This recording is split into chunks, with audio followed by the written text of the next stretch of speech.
Aquí, en Wuhan, una ciudad situada en el centro de China, con unos 11 millones de habitantes, comenzó todo. Se desconoce quién es el paciente cero, pero sí hay indicios de quién fue el número 1. Sería una persona de 55 años, natural de Hubei y que se infectó a mediados de noviembre de 2019.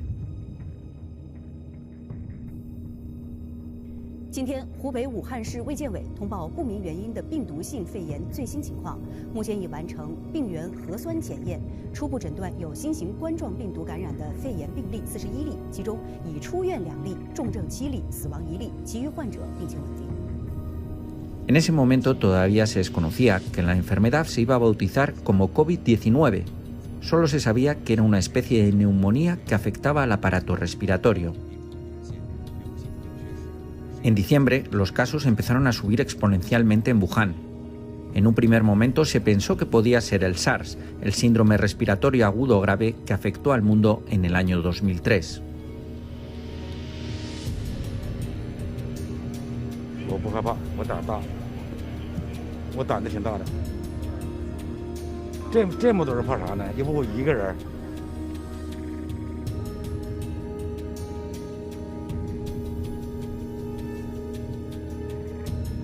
Las autoridades chinas reportan a la Organización Mundial de la Salud los casos registrados a finales del mes de diciembre de 2019. Se empiezan a tomar medidas.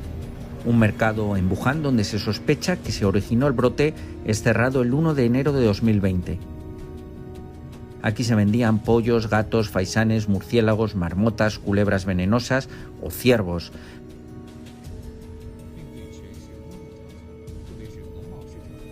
Las personas con síntomas comienzan a ser aisladas, en total unas 700. El 7 de enero de 2020 las autoridades sanitarias chinas descartan que sea el SARS e identifican el virus como un nuevo coronavirus que se bautiza con el año en que se descubre, COVID-19. El origen del brote está en un mercado de pescados de la ciudad china, aunque aún no se ha podido determinar qué animales están implicados en la infección. Este nuevo coronavirus se parece al SARS, el patógeno que mató a casi 800 personas y se propagó por 37 países en 2003. Los síntomas que provoca la infección son fiebre, fatiga y tos seca, aunque puede complicarse provocando dificultad para respirar.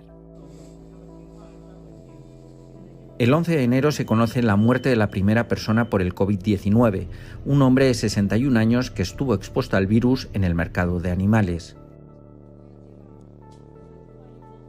Un día después se envían al resto de países la secuencia genética del virus para que se empiecen a desarrollar los kits para detectar la enfermedad. So, it is absolutely critical that public health authorities recognize a super spreading event in the very earliest stages, before it goes absolutely explosive.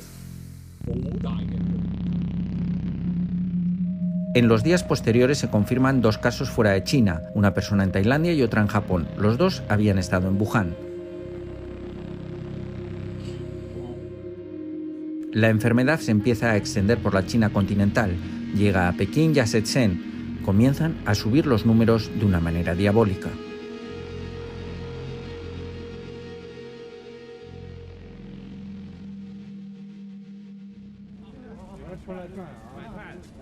Las autoridades chinas y de todo el mundo no reaccionan a lo que estaba ocurriendo.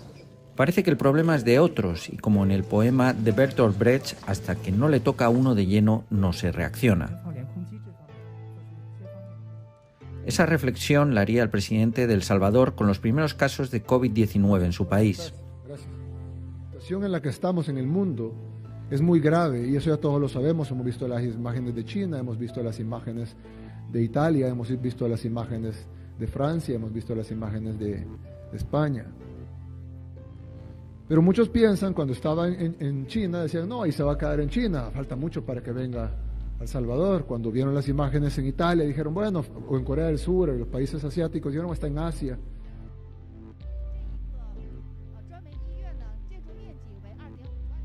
A mediados de enero, casi un mes después del primer caso y ya con centenares de contagiados y muertos, se decide cerrar la ciudad de Wuhan, pero el virus ya se había expandido. Nos hemos levantado con la noticia de que hay otras 5 ciudades de la provincia de Hebei que están también bloqueadas. Las calles hoy siguen vacías, al igual que ayer. La gente ha preferido quedarse en sus casas. Sobre lo que está ocurriendo en China hay un sentimiento de que se está engañando la opinión pública mundial y que hay más muertos e infectados. Se conoce la historia de Li Wenlian, un médico que quiso alertar de lo que estaba sucediendo y llegó a ser arrestado. A la semana se infectó con el COVID-19 y falleció. Con el tiempo, las autoridades chinas reconocieron su error por detenerle y ahora se le considera un héroe. El 25 de enero se produce la primera reacción del gobierno español.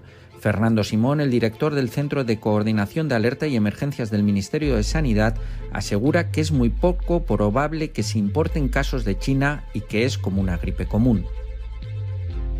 Pero la población ahora mismo yo creo que tiene que tener un nivel de percepción de riesgo incluso muy bajo. Cualquier sintomatología, la probabilidad más alta y con mucha diferencia, incluso viniendo de Wuhan, es de que sea un cuadro gripal. A finales de enero, los gobiernos extranjeros deciden repatriar a sus ciudadanos que han estado en Wuhan o están en peligro por el virus. España repatria a 21 personas, entre ellas el periodista de El Mundo, Lucas de la Cal. Definitivamente entraremos en el aeropuerto, nos hará un segundo control de temperatura y si tenemos suerte y ninguno damos fiebre, nos montaremos en el avión que irá a la escala en Londres y luego para Madrid. A pesar de todo, tanto desde Europa y América se sigue pensando que la enfermedad por ahora es un problema de China que hay que estudiar. Estados Unidos empieza a pensar en sus primeras medidas como cancelar vuelos procedentes de China. Options for dealing with infectious disease spread have to be on the table, including travel restrictions. But diseases are not terribly good at respecting borders. So we would have to assess carefully whether the evidence recommends any steps beyond the thoroughly tested methods I just described. El 30 de enero, la Organización Mundial de la Salud declara la alerta sanitaria global. En China hay más de 9.000 infectados y 23 países ya tienen pacientes contagiados. I'm declaring a public health emergency of international concern over the global outbreak of novel coronavirus. The main reason for this declaration is not because of what is happening in China, but because of what is happening in other countries.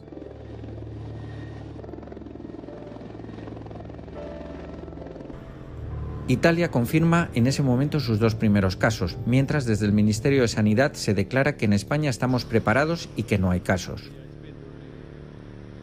Hay indicios, obviamente esto hay que verificarlo, hay que tener mucho cuidado con esos datos, pueden ser muy preliminares y puede cambiar de un día a otro en un sentido y en el otro, pero sí que hay indicios de que esta enfermedad sigue sin ser excesivamente transmisible, sigue habiendo una sola zona, una sola provincia de China con transmisión comunitaria real, en otras zonas hay una transmisión limitada y controlada, y por lo tanto parece, además con el número de casos nuevos que van notificándose día a día, parece que la epidemia tiene posibilidades de empezar a remitir.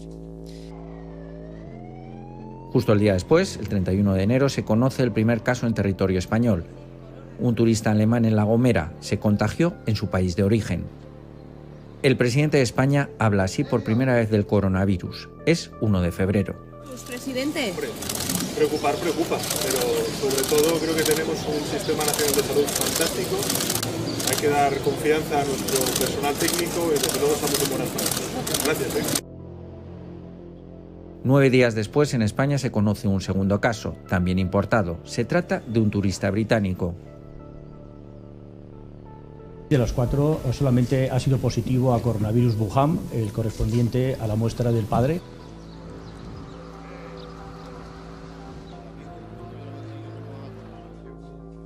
Los españoles que han llegado de Wuhan pasan la cuarentena. Ninguno tiene el coronavirus. Aquí estamos los 21 españoles que fuimos repatriados de Wuhan. Ayer por la mañana nos realizaron una prueba para determinar si teníamos el coronavirus, para ver si entre las bacterias encontraban algún rastro del virus, y a última hora de la tarde nos comunicaron que habíamos dado negativo. El 12 de febrero se suspende la Feria del Móvil en Barcelona. Las autoridades españolas insisten en que se podía haber celebrado sin problema alguno, que no se corrían riesgos.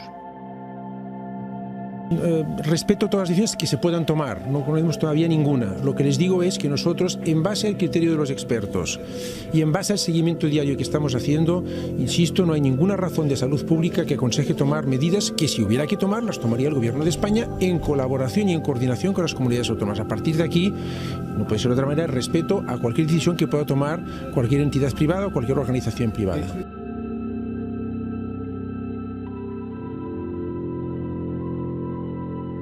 Del 23 al 25 de febrero se disparan los números en Italia. Se pasa de 5 a 152 casos.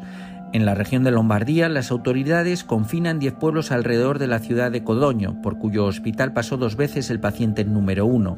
El 23 de febrero se suspende el famoso Carnaval de Venecia.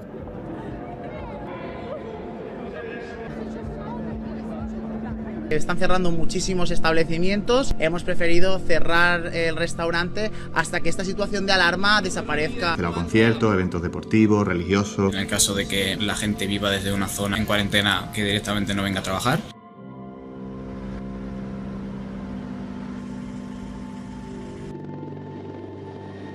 Ese mismo día, Fernando Simón vuelve a decir: en España ni hay virus ni se está transmitiendo la enfermedad. No hay ninguna razón para cambiar de escenario, porque está perfectamente delimitado el riesgo y no es un riesgo poblacional. Los números que llegan de Asia a Italia evidencian la gran facilidad de contagio, pero ni España ni ningún país europeo imponen restricciones de viaje a Italia. Un nuevo caso en Santa Cruz de Tenerife, donde un ciudadano italiano procedente de Italia está en aislamiento hasta la confirmación de una segunda prueba que se va a realizar, como el conjunto de las que se están desarrollando en personas sospechosas, en el Centro Nacional de Microbiología del Instituto de Salud Carlos III de Madrid. El 26 de febrero se produce el primer caso de transmisión local en Sevilla. Se trata de un hombre de 62 años que no había viajado a ninguna zona de riesgo. He tenido contacto con extranjeros, no he estado en zonas de riesgo. Desde algunos medios y desde las administraciones públicas aseguran que los casos de Italia son aproximadamente los mismos que atiende en una semana un gran hospital español durante el pico anual de la gripe. El mes de febrero parece que América y Europa siguen sin reaccionar, aunque la situación se le empieza a ir de las manos a Italia: 1000 infectados y 29 fallecidos. 9 e 10. Non è la prima volta che il nostro paese si trova ad affrontare emergenze nazionali, ma siamo un paese forte, un paese che non si arrende.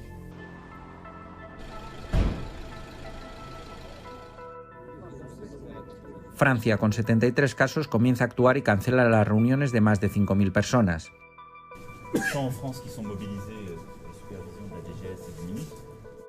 El 27 de febrero se produce un encontronazo entre un periodista y las autoridades sanitarias de Valencia por el coronavirus. Un periodista deportivo está contagiado. No he insultado a nadie, yo estoy haciendo mi trabajo. Le voy a contestar, si usted me permite. En primer lugar, cuando usted dice que le da lo mismo los protocolos... No, yo no he dicho que le da lo mismo. Digo que estoy cansado ya de escuchar protocolos, pero usted no me contesta. Pero a mí, vamos a ver, usted le puede parecer que está cansado de que yo traslade la información. Es un cargo público y tiene que contestar a los ciudadanos. Estoy hablando perfectamente. Por favor, mírame a los ojos.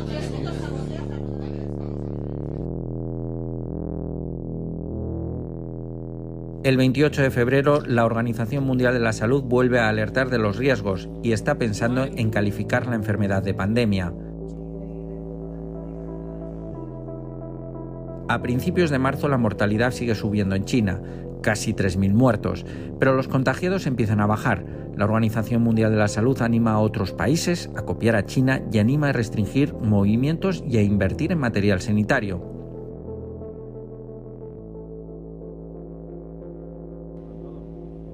El 2 de marzo, en la comparecencia de Fernando Simón, se habla de la posibilidad de cambiar el escenario.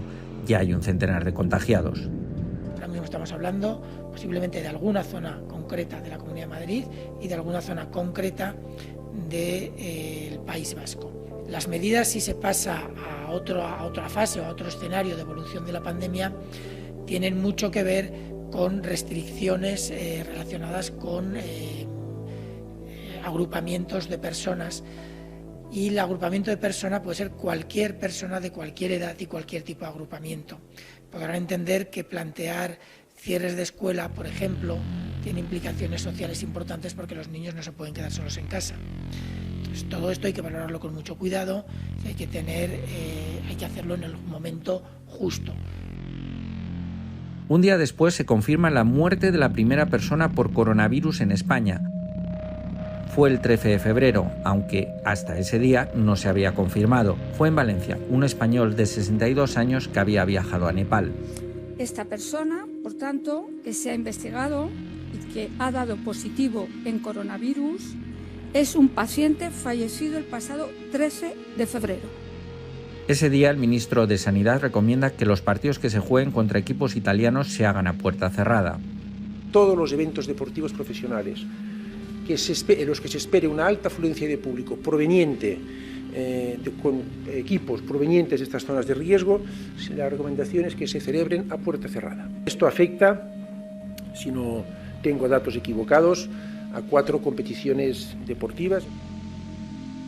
El 4 de marzo la ministra de Trabajo da una recomendación a las empresas para que puedan mandar a sus trabajadores a teletrabajar. Todas estas normas van guiadas por un único propósito, que es la prevención de la salud. Mando un mensaje de tranquilidad, no está pasando nada y lo que estamos haciendo, disponiendo en cada uno de los gabinetes, son las normas que faciliten situaciones que puedan darse.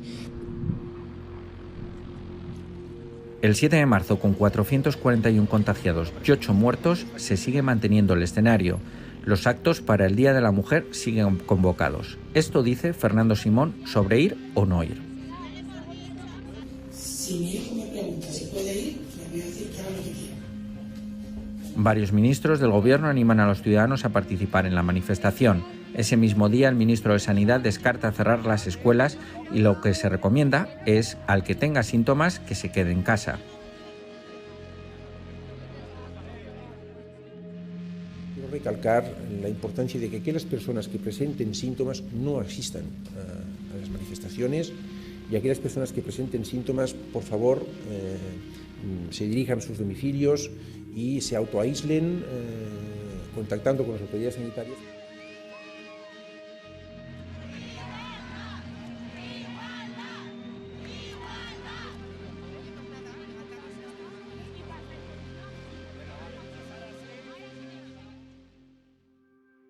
La primera semana de marzo, España había elevado la cifra de positivos de 50 a 600 casos y de un fallecido se pasa a 17. La mañana del 9 de marzo, el Gobierno sigue pidiendo a la gente que no se alarme y que lo grave está ocurriendo en Italia. El problema a nivel europeo, centrado obviamente en Italia, que tiene ya por encima, bastante por encima de los 7.000 casos, lo cual, con las medidas que están tomando, tendríamos que empezar a ver un posible descenso de casos. Sin embargo, por la tarde todo cambia. Parece que las autoridades empiezan a reconocer la gravedad de la enfermedad que se propagó en China 3 meses antes. El Ministerio de Sanidad informa que hay 28 fallecidos y 1.200 positivos, más del doble que el día anterior. Madrid es el foco principal. Con estas cifras, las comunidades de Madrid y La Rioja anuncian el cierre de todos los centros educativos durante 15 días. En el medio educativo, suspensión de la actividad docente presencial en todos los niveles educativos. Prescindan de lugares concurridos en los que no es posible mantener la distancia de seguridad interpersonal de al menos 1 metro. Acto seguido, el Gobierno cambia la situación de contención. Lo primero que hemos decidido es un cambio de escenario. Pasamos de un escenario de contención a un escenario de contención reforzada, que comporta que en algunas partes del territorio español señalamos unas zonas que denominamos de transmisión significativa en la Comunidad Autónoma de Madrid y las ciudades de Vitoria y La Bastida. España empieza a reaccionar y cambia la situación a contención reforzada. Se clausuran eventos deportivos y se extiende a lo largo de la semana con nuevos cierres de escuelas, locales de ocio, museos, comercios o iglesias. Incluso las fallas de Valencia y las procesiones de Semana Santa se suspenden. Una decisión sin apenas precedentes históricos. Hemos acordado, siguiendo la instrucción del Ministerio de Sanidad, aplazar la celebración de las fiestas de las Fallas y de la Magdalena en toda la Comunidad Valenciana.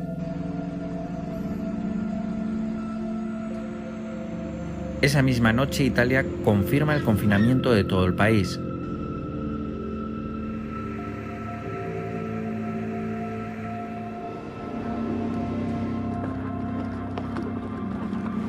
La Organización Mundial de la Salud califica definitivamente el virus como una pandemia.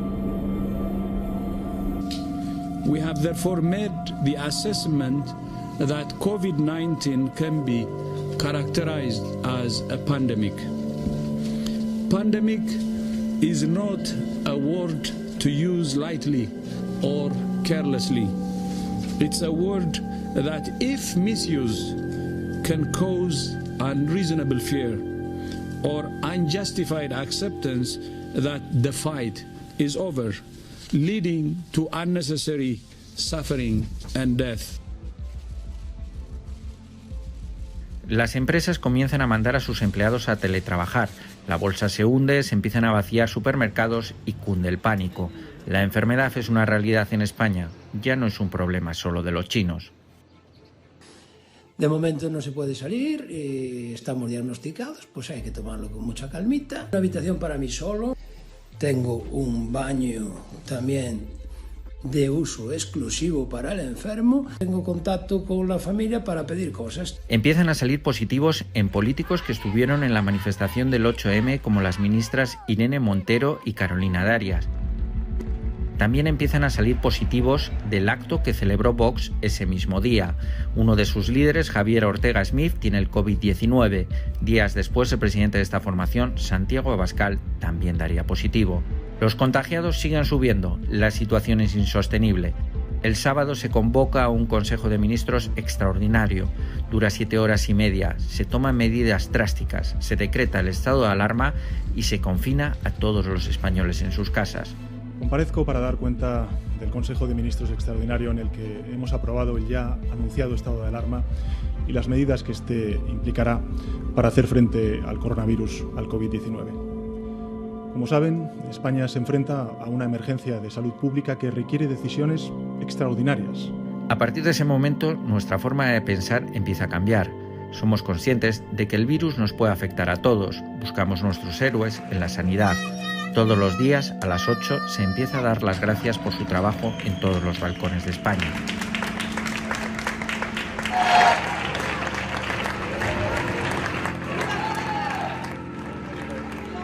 Empezamos a ver cómo grandes fortunas como Amancio Ortega, Ana Botín, los actores Javier Bardem y Penélope Cruz o los deportistas Rafa Nadal y Pau Gasol empiezan a donar material y dinero a la sanidad. Los deportistas somos lo que somos en gran parte gracias a vuestro apoyo. Confío que todo el deporte español se una. Ha llegado la hora de conseguir nuestra mejor victoria. Personajes anónimos y conocidos por todos empiezan a morir. Las familias no pueden visitar a los enfermos, mueren solos. No se pueden realizar funerales ni entierros. Entró por una cosa y ha salido por otra. Tenemos el parte que nos ha dado el hospital de defunción y pone muy clarito que tenía una rotura de cadera y que la muerte ha sido provocada por la infección del virus COVID-19. Todavía no hemos podido enterrarlo. La propuesta que nos han hecho ha sido una incineración. Él jamás quería una incineración. Muy fuerte no estar con él, no poder velarle, no poder enterrarle y encima que te entreguen unas cenizas durante los próximos 2 meses. Madrid tiene que preparar varias morgues por la gran cantidad de fallecidos. Las residencias de ancianos se convierten en la zona cero de esta enfermedad. La emergencia sanitaria en España es una realidad. La sanidad está sobrepasada. Como vivir una película, de terror incluso a veces. Gente con la que está tratando todos los días, de la que tenemos muchísimo cariño, ves cómo se van y no puedes hacer nada. Estamos triplicando turnos, estamos cayendo prácticamente como chinches, estamos trabajando con síntomas. Yo mismo hasta tengo fiebre, pero no podemos dejar a los ancianos solos. A pesar del confinamiento, los números de fallecidos e infectados siguen subiendo exponencialmente. La curva parece que no llega a su fin. Madrid se convierte en la zona cero de la pandemia. La propia presidenta de la comunidad, Isabel Díaz Ayuso, da positivo. Necesito estar todos los días trabajando y para eso necesito tomar decisiones al frente de la sanidad de la Comunidad de Madrid. Tenemos que saber cómo están los gerentes, cómo están los hospitales, cómo van las cifras y por eso creo que en una situación como esta, por responsabilidad y por cuidar a mi entorno laboral, que me rodean muchas personas, he tenido que solicitar urgentemente una segunda prueba. Los hospitales no dan abasto. Se tiene que montar un hospital en pocos días en IFEMA, el recinto para ferias de Madrid. Somos capaces de vencer y superar las dificultades, por serias y graves que sean. Pues estas efectivamente lo son, y de una manera muy, muy dramática.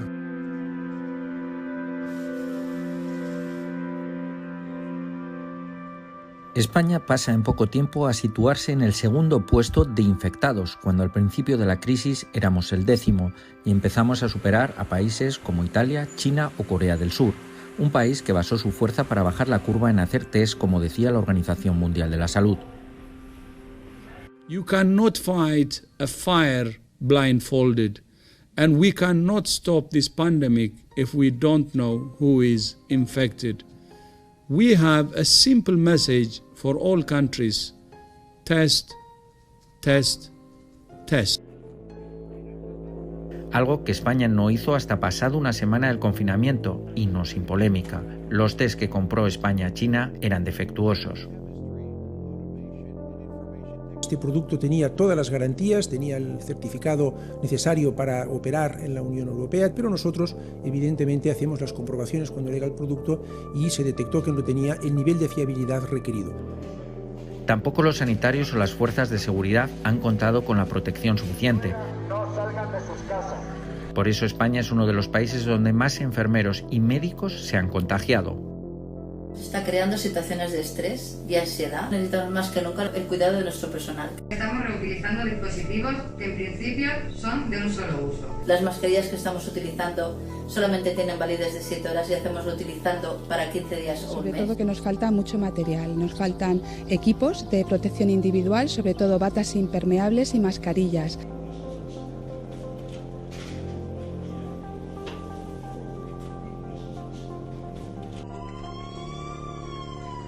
Los que tienen mejor suerte viven confinados en sus casas, sin poder salir. Empezamos a cambiar nuestras rutinas, teletrabajo. Nos acostumbramos a ver vídeos de cómo hacer ejercicio en casa.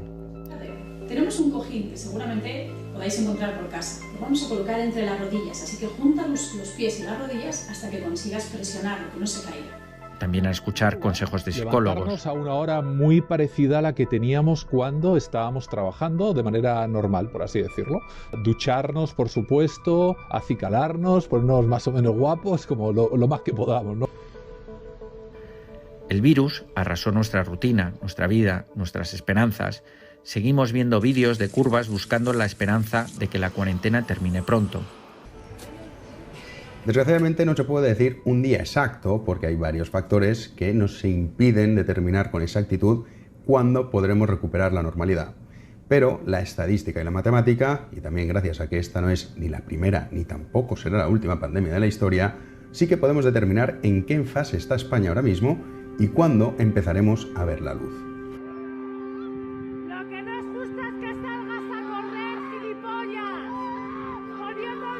Vemos imágenes de cómo la gente se quiere saltar la cuarentena y tienen que ser detenidos por la policía. Ellos no lo entienden, pero están poniendo el riesgo no solo suyo, sino el de toda la ciudadanía.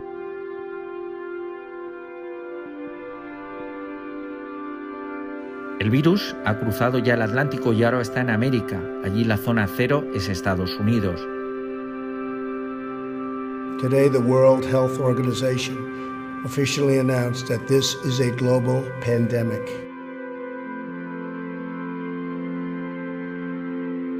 A pesar de que Donald Trump actuó prohibiendo vuelos de Europa o de China, la enfermedad se está expandiendo y ya es el país con más contagiados del mundo.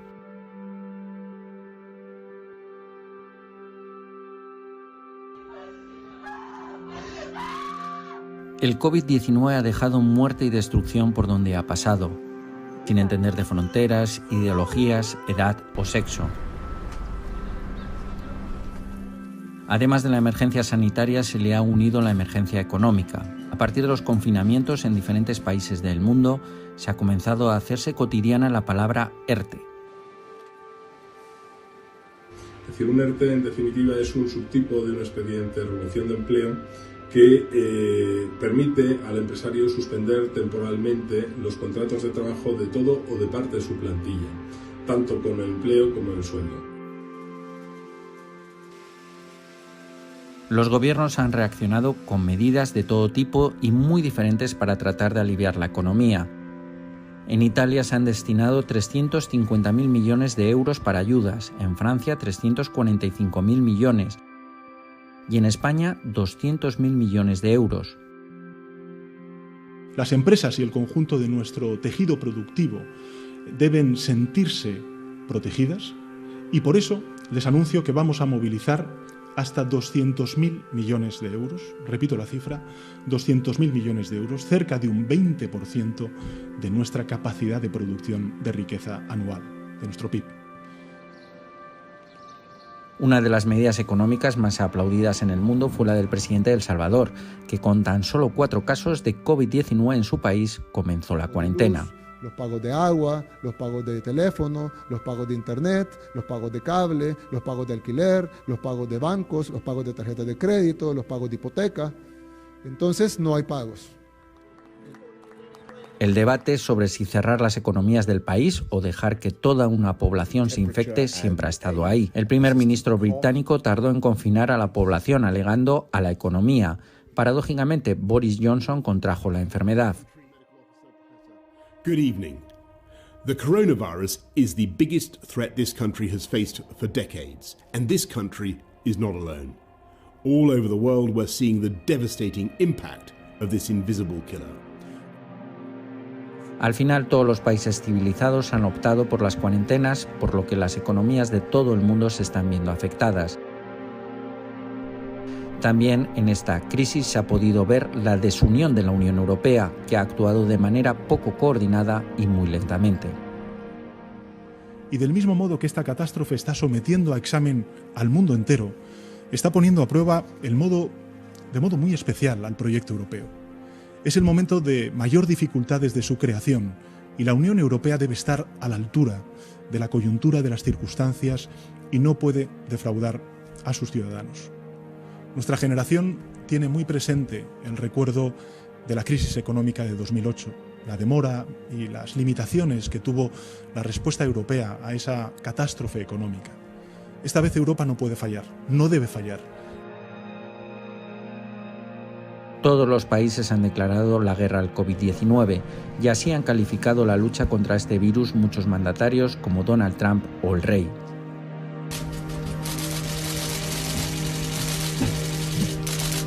We will be invoking the Defense Production Act. Y no nos va a temblar la mano para ganar al virus. Tenéis nuestra mayor admiración, respeto, nuestro total apoyo. Sois la vanguardia de España en la lucha contra esta enfermedad. Sois nuestra primera línea de defensa. Y a lo que se refiere económicamente, lo que nos viene después de este virus se asemeja mucho a lo que ocurrió en el mundo tras la Primera Guerra Mundial, la Segunda Guerra Mundial o nuestra propia guerra civil.